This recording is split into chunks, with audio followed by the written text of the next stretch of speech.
100% உங்க வீட்டில் சாயப்பா சக்தி இல்லாதவராக தான் இருக்கிறார். திரும்ப திரும்ப சொல்வதற்கு காரணம் இருக்கு. அதை கண்டுபிடிக்க தான் இந்த பதிவு. நிச்சயமா சொல்றேன், இதுல சொல்லக்கூடிய விஷயத்தை நீங்க செயல்படுத்தலைன்னா இன்னும் பல இழப்புகளை நிச்சயமாக நீங்கள் சந்திப்பீர்கள். இது சாயப்பா எனக்கு கொடுத்த எச்சரிக்கை பதிவு. மெடிடேஷன்ல 90% அசுத்த ஆவி உங்ககிட்ட மட்டும் இல்லை, உங்க கூட இருக்கிறவங்க கிட்டையும் இருக்குது. உங்க வீட்டில் இருக்கக்கூடிய அத்தனை மூளை முடுக்கிலையும் இருக்குது. 10% மட்டுமே நல்ல பரிசுத்தமான ஆவி உங்ககிட்ட இருக்குது. அதனால தான் இப்போ கொஞ்சமாவது பிரச்சனைகள் இல்லாமல் இருக்குது. ஆனால் இதை மாற்றணுன்ற எண்ணம் இருக்குதுன்னா அந்த 90% அசுத்த ஆவியை நீங்கள் ஓடி விரட்டினா மட்டும்தான் மீண்டும் எந்த இழப்புகளும் இழக்காமல் இருப்பீர்கள். ஒரு சின்ன திருத்தத்தை உங்கள் வாழ்க்கையில் என்ன செய்யணும் அதை செய்தால் அவர் சக்தி உள்ளவனாக மாறுவார். சக்தி உள்ளவனாக மாறினா வீட்டில் ஒரு கெட்ட ஆவி கூட இருக்காது. அத்தனையும் ஒரு தொடப்பத்தை எடுத்து அவர் துரத்துவார். இது சத்தியமான உண்மை. கேட்குறவங்களுக்கு பிரச்சனைகள் தீரும். இதை அலட்சியப்படுத்துகிறவங்களுக்கு பிரச்சனைகள் தொடர்ந்து இருக்கும். இதை கேட்டும் கேட்காமல் போவதற்கு இழப்புகளை நிறைய சந்திப்பீர்கள்.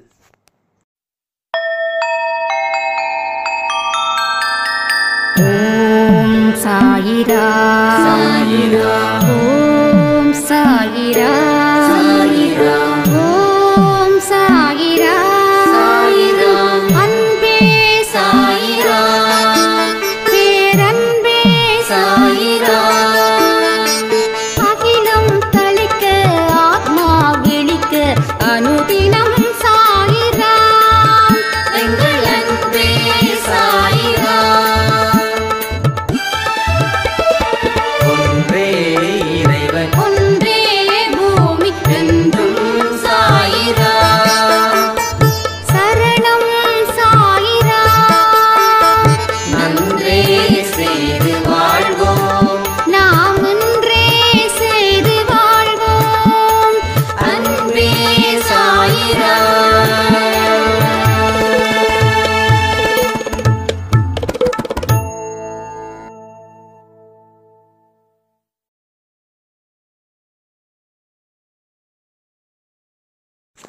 சாயிராம். என் உயிரின் உயிரானவர்களே, இந்த உலகம் சொல்வதை ஒரு பொழுதும் கேட்காதீங்க. இந்த உலகம் சொல்றத அதுதான் நீங்க அப்படின்னு நினைச்சே வாழவும் வாழாதீங்க. இந்த உலகத்துல உங்களை விட சிறப்பானவர்கள் யாரும் இல்லை அப்படின்னு நம்புங்க. உங்களுடைய ஆற்றல் எல்லா மனிதர்களை விட மேலானது. உங்க வாழ்க்கையில் இருக்கக்கூடிய துன்பங்கள் இன்னும் சில காலமே இருக்க போகுது. உங்களால் மீண்டு எழுந்து வாழ முடியும். உங்க வாழ்க்கையில் பலவிதமான சந்தோஷத்தை தேட முடியும். தேடுறது கண்டிப்பாக கிடைக்கும். இது எல்லாமே முழு மனதோட நீங்க வாழணும். எண்ணங்கள் ஒரு மனுஷனை வாழவும் வைக்குது. எண்ணங்கள் ஒரு மனுஷனை அழிக்கவும் வைக்குது. இது தெரியாதது யாருக்கும் இல்லை, எல்லாருக்கும் தெரியும். ஆனா நாம எங்க தப்பு செய்யறோம் அப்படின்றதையும் அன்பே சாயில சொல்லியிருக்கோம். அந்த பதிவுகளை கேட்கும்போது நாம இனி தப்பு செய்ய மாட்டோம். இனி வாழ்க்கை கண்டிப்பா நல்ல நிலைமைக்கு போகும் அப்படின்ற ஒரு அனுபவமும் உங்களுக்கு கிடைச்சிருக்கும். நேற்று சொன்ன அந்த 7 ஆவிகள் பற்றி ஒரு ஆடியோ கொடுத்துருந்தோம். உண்மையிலே ஒருத்தவங்க சொன்னாங்க, 7 ஆவிகள் இல்லைப்பா, 70,000 ஆவிகள் இருக்குது, நீங்கள் 7 ஆவிகள் சொல்கிறீங்க அப்படின்னாங்க. உண்மை அதுதான். 70,000க்கு மேற்பட்ட ஆவிகள் தான் இங்கே எல்லா மனுஷனுக்குள்ளேயும் இருந்துக்கிட்டே இருக்குது. நாம் என்னென்னலாம் பேட் திங்ஸ் அப்படின்ற ஒரு திங்கிங் பண்ணுறோமோ, அதாவது கெட்ட எண்ணங்களை கொண்டு வந்திருக்கோமோ ஒரு எண்ணங்களுக்கும் ஒரு ஆவிகள் விதமா 70,000 எண்ணங்களுக்கு 70,000 ஆவிகள் மட்டுமே இருக்கு. அப்ப நல்ல ஆவிகள் கண்ணிலே காணும், கெட்ட ஆவிகள் எல்லா இடத்துலையும் அலங்கோலமா ஆடுது பாடுது, ஒரு மனுஷனை முடிக்குது. பலர் வாழ்க்கையில துன்பத்தோட செத்து போறாங்க அப்படின்னா அந்த கெட்ட ஆவியோட அவன் வாழ்ந்துட்டு இருக்கான்னு அர்த்தம். சரி, நல்ல சந்தோஷமா இந்த உலகத்தை விட்டு போறாரு, சிரிச்சுக்கிட்டு தாங்க இருந்தாரு நேத்து வரைக்கும், நல்ல மனுஷங்க. இது வரைக்கும் அந்த மனுஷன் கிட்ட ஒரு சின்ன ஒரு கோபத்தை கூட நான் பார்க்கல. அத்தனை இலகுவான மனசு, இரக்கமான மனசு, நல்ல மனுஷங்க அப்படின்னா நல்ல ஆவி அவரை வழிநடத்தி இருக்குதுன்னு அர்த்தம். அந்த நல்ல ஆவிதான் சாயப்பாவுடைய ஆவி, கடவுளுடைய ஆவி, ஒட்டுமொத்த நல்ல சக்தியோட ஆவி. இங்க கடவுளை வணங்குறவங்க ஓகே புரிஞ்சுப்பாங்க, கடவுள் இல்லைன்றவங்க அவங்களும் நல்ல மனசோட இந்த உலகத்தை விட்டு போயிருக்காங்கன்னா நல்ல சக்தி அவங்களுக்கு கை கொடுத்துருக்குது. அப்ப நல்ல ஆவி அவங்களை வழிநடத்தி இருக்குது. அதுதான் இங்க நிச்சயம். ஸோ உங்க வாழ்க்கையில பல விஷயங்களை நாம கொஞ்சம் மேலோட்டமா போயிட்டோம், டீப்பா பார்க்கல. ஒரு விஷயத்தை தேட சொன்னா ஃபார்மாலிட்டிக்காக தேடுறதுன்றது வேற. இப்போ நம்ம வீட்டில் எனக்கு ஒரு பொருள் காணோம் அப்படின்னு நான் என் கூட இருக்கிறவங்க கிட்ட சொல்றேன்னு வச்சுக்கோங்க. அவங்க தேடும்போது எப்படி தேடுவாங்க? மேலோட்டமாக தேடுவாங்க. ஏன்னா எனக்கு தான் அந்த பொருளுடைய முக்கியத்துவம் தெரியும், ஆனால் மற்றவங்களுக்கு அது தெரியாது. அப்போ நான் தேடுறது வேற மாதிரி இருக்கும், மற்றவங்க எனக்காக தேடுறது வேற மாதிரி இருக்கும். இது உங்களுக்கு சொல்லணுன்ற அவசியம் இல்லை, நீங்களும் அப்படிதான். உங்களுக்கு தேவையான ஒரு விஷயத்த உங்கள் கணவர்கிட்டயோ இல்லை உங்கள் மனைவி கிட்டேயோ இல்லை உங்கள் குழந்தைகிட்டேயோ இப்போ தேடு காணோம் அப்படின்னா இந்த தேடுறேன் அப்படின்னு சொல்லி இடுப்பில் கையை வச்சுக்கிட்டு அப்படியே பார்ப்பாங்க. இல்லை தேடிட்டேன் கிடைக்கல, நீ வேற எங்கே வச்சிருக்கேன்னு கொஞ்சம் யோசிச்சு பாரு அப்படின்னு. அது தெரிஞ்ச நாம ஏன் தேடுறோம்? அது தெரியலன்றதால நம்ம தேடுறோம். நீ கடைசியாக எங்கே வச்ச அப்படின்ற மாதிரி சொல்லுவோம். அப்போது இதெல்லாம் வேலைக்கு ஆகாது. நாம் தேடும்போது தான் அந்த பொருள் கிடைக்கும். ஏன்னா எனக்கு தான் அந்த பொருள் தேவை. அப்போது வாழ்க்கையில் எனக்கு தேவையானதை நான் தான் தேடணும். இப்போ எனக்கு தேவையானதை பிறர் தேட முடியாது, எனக்கு தேவையானதை கடவுளும் கொடுக்க முடியாது. எனக்கு என்ன தேவையோ அதை நான் இறங்கி தேடும்போது கடவுள் எனக்கு நிறைய மனுஷங்களை உதவிக்கு வர வைப்பார். இதுதான் உண்மை.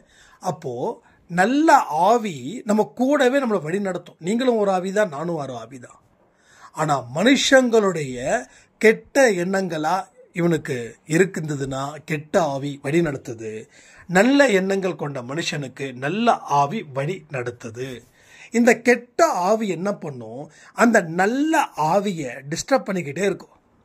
நீ நல்லவனா இருந்து என்னத்தை சாதிச்ச, நீ நல்லவனா இருந்து என்னத்தை பண்ண, அப்படி இப்படின்னு சொல்லி கெட்ட ஆவி நல்ல ஆவியை கண்ணாப்பினான்னு சொல்லும். அதாவது நிறைய ஆசை வார்த்தைகளை சொல்லும். நல்லவனா இருந்து கஷ்டத்தை ஏண்டா அனுபவிக்கிற, உன்னை விட முட்டாள் உலகத்திலே இல்லை, நான் பாரு எப்படி இருக்கேன் பாரு, எப்படி ஜம்முன்னு இருக்கேன் பாரு, 10 பேரை ஏமாற்றும் போது நான் எவ்வளோ வசதியோடு வாழ்ந்துட்டு இருக்கேன் பாருன்னு சொல்லும். அப்போ அந்த நல்ல ஆவி நினைக்கும், ஆமா இல்ல இவன் என்ன வாழ்க்கைன்றது வாழணுன்றதுக்காக தான், அது சந்தோஷமா வாழணுன்றதுக்காக தான். அப்போ நான் ஏன் மோசமான ஒரு வாழ்க்கையை நான் ஏற்படுத்திக்கணும்? அப்போ இந்த ரூட்டில் போனால் இந்த கஷ்டம் தரித்திரம் இப்படி தான் இருக்குது, என்னை யாரும் மதிக்கல, அவன் ரூட்டு பாரு எப்படின்னு சொல்லி உடனே அங்கேருந்து அங்கே மாறுறோம். இப்படி தான் ஒரு காலத்தில் நல்ல ஆவி வழி நடத்தினவங்க 1000 பேர் அப்படின்னா அதில் 100 பேர் கெட்ட ஆவிகள் கொண்ட மனுஷனாக இருந்தானுங்க. ஆனால் இப்போ போக போக என்னாச்சு, அப்படியே உள்டவா போயிடுச்சு. நம்ம தான் சொல்கிறோமே, இரவுனா பகல் இருக்கும் அப்படின்னு, துன்பம்னா இன்பம் இருக்கும் அப்படின்னு. அதே போல் அன்னைக்கு 100 பேர், இன்னைக்கு 100 பேர் இருக்கிறாங்க. ஆனால் நல்ல எண்ணங்கள் கொண்டவர்கள் 100 பேர், மீதி 900 எண்ணங்கள் கொண்டவர்கள் அழுத்தமான கெட்ட ஆவிகள் கொண்ட மனிதர்கள் அப்படிதானே இருக்காங்க. இன்னைக்கு யாராவது நம்ப முடியுதா உங்களுக்கு? யாராவது நம்பி ஒரு காரியத்தை ஒப்படைக்க முடியுதா?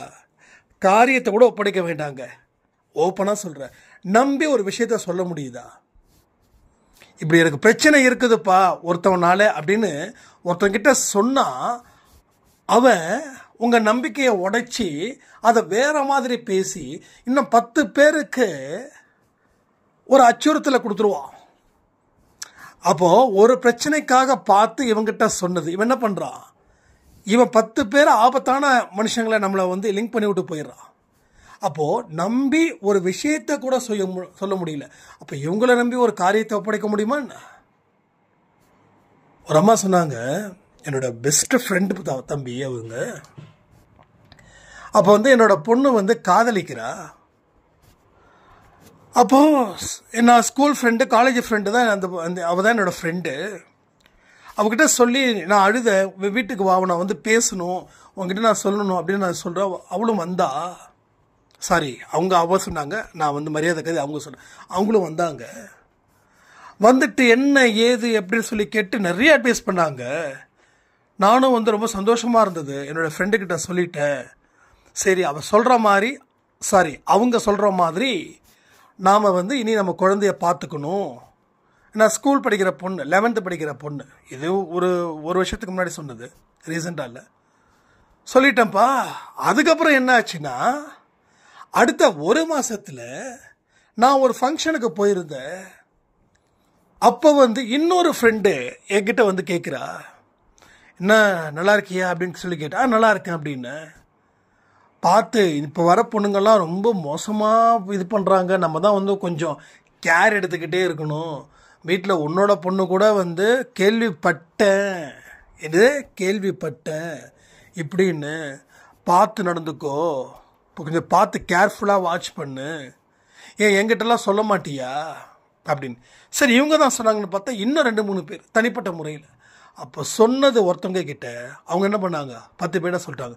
இப்போது அந்த பொண்ணை அவங்க 10 பேரும் பார்க்குற விதம் எப்படி இருக்கும் யோசிச்சு பாருங்களேன், எப்படி இருக்கும். அப்போ 11வது படிக்கும்போது இப்படியா, அப்போ ஒரு பேட் இம்ப்ரெஷனை கிரியேட் பண்ணுறாங்களா, அதுதான் பிரச்சனை. அந்த மாதிரி சொல்லி என்கிட்ட அழுதாங்க. நான் ஒரே வார்த்தை சொன்னேன், சொன்னதை மாற்ற முடியாது, அதுக்கு உண்டான ஒரு இதை எடுத்தாகணும். பட் இனிமேலாவது உங்கள் குடும்பத்தில் நடக்கக்கூடிய விஷயத்த உங்கள் கணவர்கிட்ட சொல்லுங்கள், இல்லை கடவுள்கிட்ட சொல்லுங்கள், வேறு யார்கிட்ட சொல்லாதீங்க. ஏன்னா கஷ்டத்தையும் நஷ்டத்தையும் இன்பத்தையும் துன்பத்தையும் உங்கள் குடும்பத்தில் இருக்கிறவங்களை தாண்டி வேறு யாரும் ஏற்றுக்க மாட்டாங்க. அவங்களுக்கு ஒரு விளையாட்டு செய்தியாக போயிடும். ஒரு மாடு அடிக்கடி சாப்பிட்டதை மறுபடியும் உள்ள வயிற்றுல இருந்து வெளியில் எடுத்து மறுபடியும் நசுக்கி பல்ல கடித்து சாப்பிடும் இல்லையா,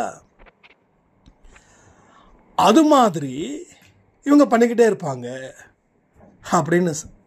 ஏன்னா நம்பியே ஒரு விஷயத்த சொல்ல முடியலன்னா, ஒரு நம்ம வாழ்க்கையை ஒப்படைக்கிற ஒரு இடத்துல ஒருத்தவங்கிட்ட இருக்கும்போது அதுலேயும் நம்ம ஏமாந்துடுறோம். ஸோ பல பேரோட வாழ்க்கை அந்த ஏமாற்றத்தை போயிட்டு தான் இருக்குது. சில பேர் சந்தோஷமாக வாழ்ந்துட்டு இருக்காங்க, ஆனால் பல பேரோட வாழ்க்கை கண்ணீரால் தான் எழுதப்படுகிறது. ஆனால் அந்த கண்ணீரை துடைக்கணுன்றது தானே சாயப்பாட விருப்பமாக இருக்குது. அப்போ கண்ணீரை துடைப்பதற்கு பதிலாக நீங்கள் மேலும் மேலும் கண்ணீரை சிந்துவதற்கு உண்டான வழிகளை சூஸ் பண்ணால் என்ன ஆகும்? அப்போது நடக்கக்கூடிய சம்பவத்தை விட, அதன் மூலமாக வரக்கூடிய துன்பம் அழுத்தத்தை விட, இனி நடக்க போகிற சம்பவம் அதிகமாக இருந்துச்சுன்னா என்ன பண்ண முடியும்? வாழ்க்கையில் உங்களுடைய போக்கை நீங்கள் இப்போ மாற்றலைன்னா இன்னமும் துரதிர்ஷ்டங்கள் தொடர்ந்து வந்துக்கிட்டே தான் இருக்கும்.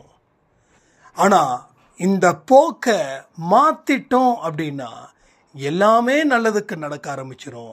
வாழ்க்கையில் சிறப்பான ஒரு இடத்துக்கு நீ செல்வாய். எல்லாருக்குமே அந்த தாட் இருக்குது, யாருக்கு இல்லை? ஒரு நல்ல மாற்றத்தை எத்தனை பேர் விரும்புகிறீங்க? கமெண்ட் பண்ணுங்கள். அப்போ மாற்றத்தை விரும்பினா போதுமா? நான் விரும்பிட்டேன் அதனால் நடந்துடுமா? அதற்கு உண்டான வழி என்ன? அதற்கு உண்டான முயற்சி என்ன? இந்த ரெண்டுத்தையும் சரி பண்ணாமல் எதையுமே சரி பண்ண முடியாது. அப்போ கடவுள் ஏன் சக்தி அற்றவராக இருக்கார்? அவர் உண்மையிலே சக்தி இல்லாதவரா? சக்தி இல்லாதவர்னா இவ்வளவு கோயில் எதுக்கு, இவ்வளவு நம்பிக்கை எதுக்கு? ஏன் என் வாழ்க்கையில் இவ்வளோ பெரிய மிராக்கிள் நடந்ததுக்கு காரணமே அவர் சக்தியானவர் தானே. அப்போ என் வாழ்க்கையில் மிராக்கிள் நடக்காமல் இருப்பதற்கும் காரணம் இருந்திருக்கலாம். ஒருவேளை எனது மனம் மாறவில்லை, நான் வேறு பாதையை தேடவில்லை, மாற்றங்கள் நான் ஏற்றுக்கலை அப்படின்னா அவர் சக்தியற்ற மனிதனா இப்போ வரைக்கும் இருந்திருப்பார். ஆனால் ஒரு சின்ன திருத்தம் பண்ணதால அவர் சக்தியானவரா மாறினார். அப்போ நான் சக்தி இல்லாதவனா இருக்கிறேன் அப்படின்னா கடவுள் என்ன சொல்ல வராருன்றதை நம்ம புரிஞ்சுக்கணும்ல. என்னதான் சொல்ல வராரு கடவுள்? அப்போ மிராக்கிள் நடக்கணும், அதை தாண்டி நீ வாழணும். நீ வாழ்ந்தாதான் மிராக்கிள் நடக்கும். ஆனா நீ வாழ முடியாம போறதுக்கு இங்க 90% வாய்ப்புகள் இருக்கு. ஏன்னா அவர் சக்தி இல்லாதவரா உங்க வீட்டில இருக்கிறாரு. உங்க வீட்டில் சக்தி அற்றவனாக நான் உள்ளேன். நல்லா புரிஞ்சுக்கணும். அன்பே சாய் குடும்பத்தில் 80% சக்தி அற்றவனாக கடவுள் இருக்கிறாங்க. நான் சொன்னதை நீங்க அப்படியே ஏற்றுக்கணும் அப்படின்னு அவசியமே இல்லை. இப்போ வரைக்கும் ஏன் உங்க பிரச்சனை தீரல? அதுக்கு என்ன பதில் சொல்லுங்க. நீங்க என்கிட்ட கேட்குறீங்க என் பிரச்சனை தீரல, என்ன பதில்? ஏன்னா நீங்க கேட்டதை வச்சுதான் நான் ஆடியோ கொடுக்குறேன். நீங்க கேட்காம நான் ஆடியோ தரல. அப்போ உங்க வாழ்க்கையில ஏங்க இப்போ வரைக்கும் பிரச்சனை தீரல சொல்லுங்க. உங்க வாழ்க்கையில கணவர் திருந்தணும்னு நினைக்கிறீங்கல்ல, கணவர் குடி போதையில இருக்கிறார் இல்ல. அப்போ கடவுள் சக்தியானவரா இருந்தா உங்க கணவரை திருத்தி இருக்கணுமா இல்லையா? சொல்லுங்க, பதில் சொல்லுங்க. நீங்க சொல்லுங்க, ஓப்பனா பேசுங்க, மனம் விட்டு பேசுங்க, தப்பே இல்லை. மனம் விட்டு பேசுங்க. மனம் விட்டு பேசும்போது தான் ஒரு கோபம் வெளிப்படும். கோபம் வெளிப்படும் போது தான் உண்மைகள் புலப்படும். உண்மைகள் புலப்பட்டாதான் கணவரை திருத்த முடியும். அப்ப கணவர் ஏன் இன்னைக்கு வரைக்கும் அந்த குடியிலே இருக்காரு? அதுக்கு ஒரே காரணம், உங்க வீட்டில் கடவுள் சக்தி அற்றவராக இருக்கிறார். இதனால என்ன பிரச்சனைகள்? 100க்கு 100 90% அசுத்த ஆவி உன்னிடமும் உன் வீட்டில் உள்ளவரிடமும் உன் வீட்டிலும் இருக்குது. அதாவது மனுஷங்க கிட்ட மட்டும்தான் இந்த 90% அசுத்த ஆவி இருக்குதுன்னு இல்லை. உன்னுடைய வீட்டில் இருக்கக்கூடிய ஒரு சின்ன சின்ன செங்கல், மண்ணு, செவுரு எல்லா இடத்துலையும் இருக்குது. எல்லா இடத்துலையும். உங்க வீட்டில் பயன்படாத பொருட்கள் சுமாராக எவ்வளோ இருக்கும்? அப்ராக்சிமேட்டா ஒரு 6 மாசமா யூஸ் பண்ணாத பொருள் உங்க வீட்டில். நல்லா யோசிச்சுக்கோங்க. ஒன்றும் இந்த ஆடியோ கொடுத்துட்டு அதுக்கப்புறமா யோசிச்சு கூட கமெண்ட் பண்ணுங்க. நீங்க கமெண்ட் பண்ணாமல் இருக்கிற வரைக்கும் உங்க வாழ்க்கை மாறாது. நீங்க கமெண்ட் பண்ண வைக்கணுன்றதுக்காக இந்த மாதிரி வார்த்தையை சொல்லலை. நீங்க கமெண்ட் பண்ணுவதற்கு, ஏன்னா பதில் எழுது அப்படின்னா என்ன பண்ணுவீங்க? யோசிச்சு எழுதுவீங்களா, எழுத மாட்டீங்களா? பதிலே வேண்டாம் அப்படின்னா கேள்வியே இல்லை. அப்போ கேள்வி கேட்கும்போது பதில் சொல்றீங்கன்னா நீங்க யோசிக்கிறீங்க. ஏன்னா அந்த பதில் உங்ககிட்ட இருக்குது. அதுக்கு தான் சும்மா மற்ற சேனல் மாதிரி பேசிட்டு போறது என் வேலை இல்லை. அதுக்காக கடவுள் என்ன அனுப்பல. உள்ள வந்து புகுந்து என்ன விஷயங்கள் இருக்கோ அதை நோண்டி உங்க முன்னாடி வச்சு இதுதான் நீ செய்த தப்புன்னு சொல்றதுக்காகத்தான் இந்த அன்பே சாய் ஃபேமிலி, அன்பே சாய் யூடியூப். அன்பே சாய் யூடியூப் ஒரு சாயிரம் சொன்னாங்க சப்ஸ்கிரைபர். என்ன சப்ஸ்கிரைபர்? என்ன சப்ஸ்கிரைபர்? குடும்பம்னு சொல்லுங்க, அது என்ன சப்ஸ்கிரைபர்? இது கமர்ஷியல் இல்லை, இது குடும்பம். திரும்பவும் சொல்றேன், இது குடும்பம். இது குடும்பம் தான். எத்தனையோ பேர் என்ன வேணாலும் சொல்லிட்டு அதை பத்தி எனக்கு கவலையே இல்லை. எஸ், இது குடும்பம். குடும்ப உறுப்பினர்னு சொல்லுங்க, அதுதான் அழகு. சப்ஸ்கிரைபர் இல்லை. நான் சப்ஸ்கிரைப் பண்ணியிருக்கேன், சேர்ந்திருக்கேன்னு சொல்லுங்க. அன்பே சாய் குடும்பத்தை தேர்ந்தெடுக்கன்னு சொல்லுங்க, வந்திருக்கேன்னு சொல்லுங்க. இல்லை அன்பே சாய் குடும்பத்தை கண்டுபிடிச்சிட்டேன்னு சொல்லுங்க. கமெண்ட் பண்ணுங்க, எல்லாமே கமெண்ட் பண்ணணும் இனிமே. ஆனால் பிரச்சனை வரும்போது மட்டும் பிரச்சனை தீரலன்னு நீங்க என்ன உரிமையில கேட்குறீங்களோ அப்போ அதே உரிமையில பதில் சொல்வதற்கு எனக்கும் அந்த தகுதி இருக்கா இல்லையா சொல்லுங்க.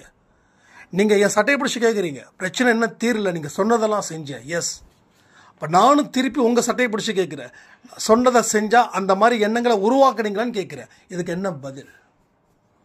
சண்டை போடுறதுக்கு உரிமை இருக்கு, பாசம் காட்டுறதுக்கு உரிமை இருக்கு, அன்பு செலுத்துவதற்கு உரிமை இருக்கு. ஆனா வெறுப்பை காட்ட உரிமை இல்லை. வெறுப்பு இல்லை, அன்பு இருக்கு, கோபம் இருக்கு. கோபம் வெறுப்பா மாறாது. இந்த கோபம் ஒரு ஆரோக்கியமான கோபம். அப்போ நீங்கள் என்கிட்ட கேள்வி கேட்குறீங்க. எத்தனையோ ஆடியோ நான் கேட்டிருக்கேன், ஆனால் என் பிரச்சனை தீரல. எஸ், அசுத்த ஆவி 80% உங்ககிட்ட இருக்கும்போது பிரச்சனை எப்படி தீரும்? சக்தி அற்றவனா கடவுள் இருக்கும்போது பிரச்சனை எப்படி தீரும்?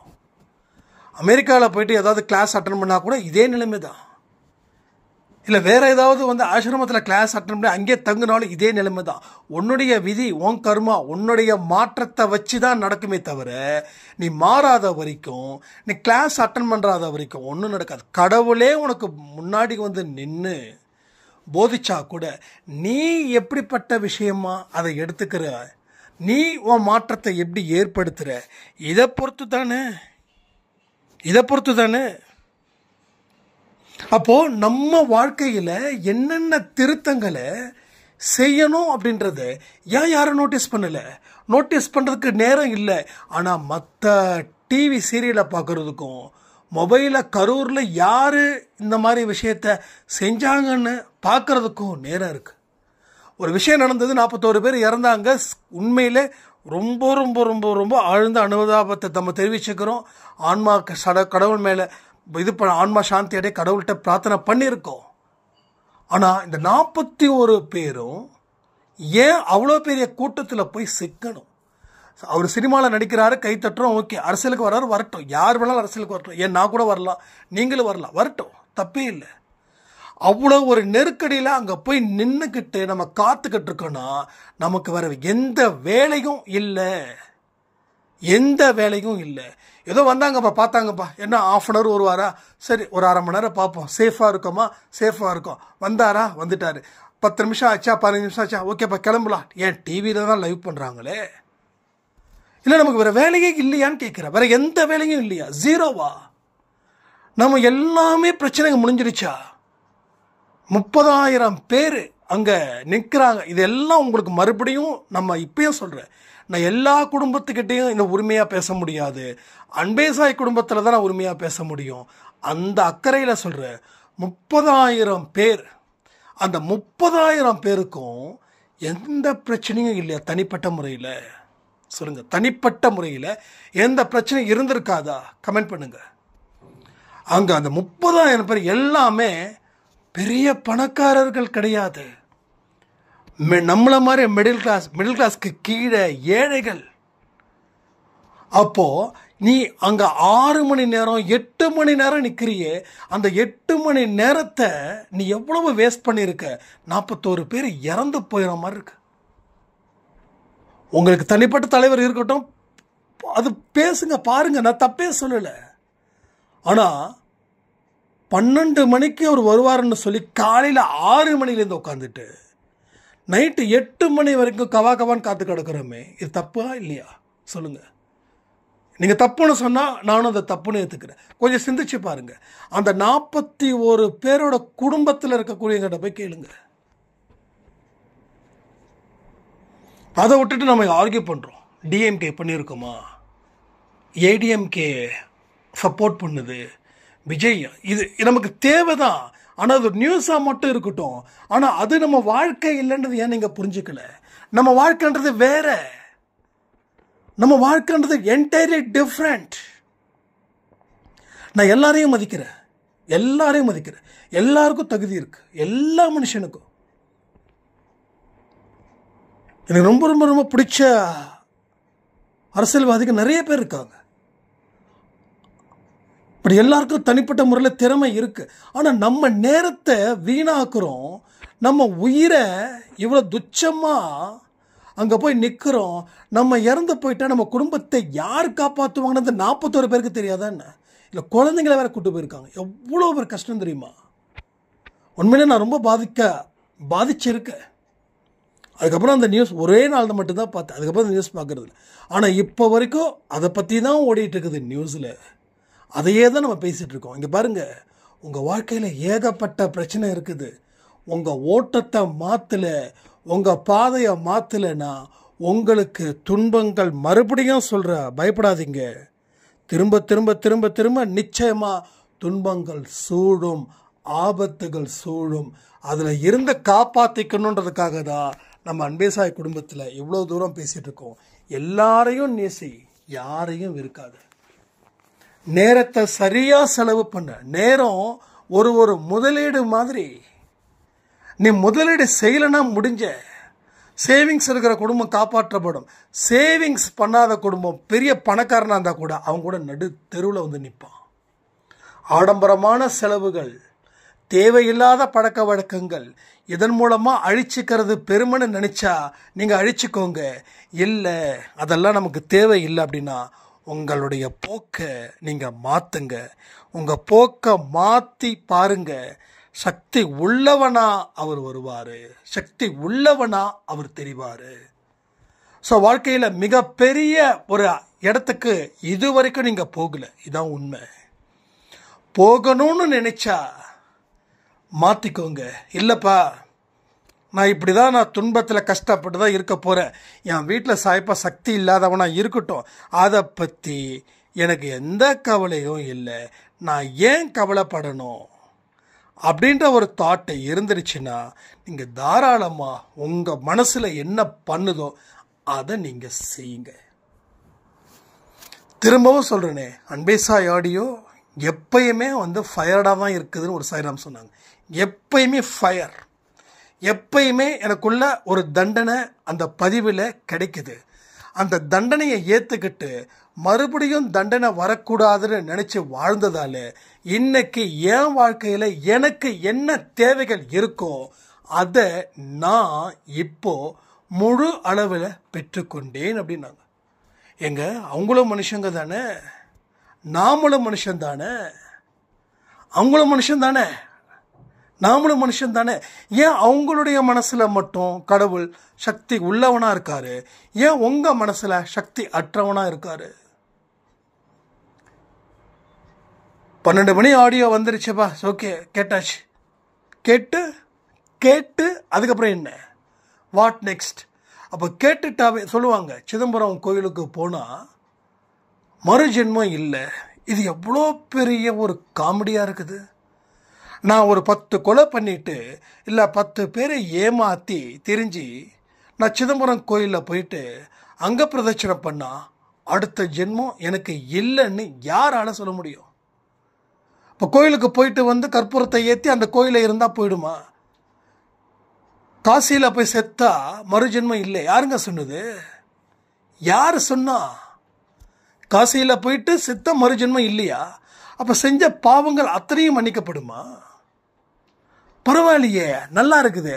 அப்போ ஏமாத்துறவருக்கு ஏமாற்றி வாழ்கிறவருக்கு வாழ்ந்து அதுக்கப்புறம் கஷ்டம் வந்தா காசியில் போய் செத்து போயிடலாமா மறுஜென்மம்? இது தயவு செய்து திங்க் பண்ணுங்க. மூட நம்பிக்கையை வச்சுக்கிட்டா தப்பு நிறைய நடக்கும்.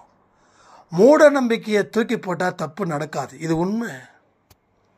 கடவுளை சக்தி உள்ளவனா நீங்கள் பார்க்குறீங்க அப்படின்னா நீங்கள் சக்தி உள்ளவனாக இருந்தால் தான் அவர் சக்தி உள்ளவனா பார்க்க முடியும். நீங்கள் சக்தி அற்றவனாக இருந்து அவரை சக்தி உள்ளவனாக பார்த்தா அதுதான் மிகப்பெரிய மாயை. ஸோ மாயக்குள்ளே போகிறது தான் நமக்கு ரொம்ப பிடிச்சிருக்கு. நாம் என்ன பண்ண முடியும்ல? ஸோ லாஜிக்காக திங்க் பண்ணுங்க. வாழ்க்கையில் வெல்வதற்கு சிறப்பான வாய்ப்புகளை அன்பே சாய் மூலமாக சாய்ப்பா தொடர்ந்து கொடுத்துக்கிட்டே இருக்குது. நான் நன்றிகள் சொல்லிக்கிறேன். அதே போல் இனி வரக்கூடிய ஒவ்வொரு மற்ற சேனலில் இருக்கக்கூடிய ஆடியோவும் உங்களுக்கு நான் ப்ராப்பர் ஷெடியூல் போட்டு கேள்வி பதில்கள், பிரார்த்தனைகள், அதே மாதிரி சாய் குரலில் வரக்கூடிய ஆர்டிக்கல் எல்லாமே இனி ஆக்டிவாக இருக்குன்றதையும் நான் கன்ஃபார்ம் பண்ணிக்கிறேன். நான் என்னென்ன ஷெடியூல் அப்படின்றத வாட்ஸ்அப்பில் எந்தெந்த நேரத்தில் எந்தெந்த ஆடியோ பப்ளிஷ் ஆகுதுன்றதையும் சொல்லிடுறேன். தயவு செய்து திரும்பவும் சொல்கிறேன், பிரச்சனைகள் தீரணும்னா அன்பே சாய் கூட தொடர்ந்து உங்கள் கவனம் இருக்கட்டும். கேட்கக்கூடிய பதிவுகளை முழுவதுமாக கேளுங்க, செயல்படுத்துங்க, ஒரு ஆனந்த நிலைமையை கொண்டு வாங்க, ஒரு சாட்சியாக நீங்கள் விளங்குவீங்கன்னு சொல்லி இந்த பதிவை நான் முடிக்கிறேன். ஜெய் சாய்ராம்.